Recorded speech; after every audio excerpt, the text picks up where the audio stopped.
Hi! In this video, I'm going to show you how to install GCam 9.6 on your Redmi 9.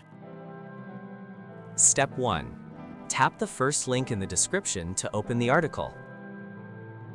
Step 2. Scroll to the download section and download the GCam APK file. Step 3. Follow the How to Install guide for step-by-step instructions. A video guide is also available.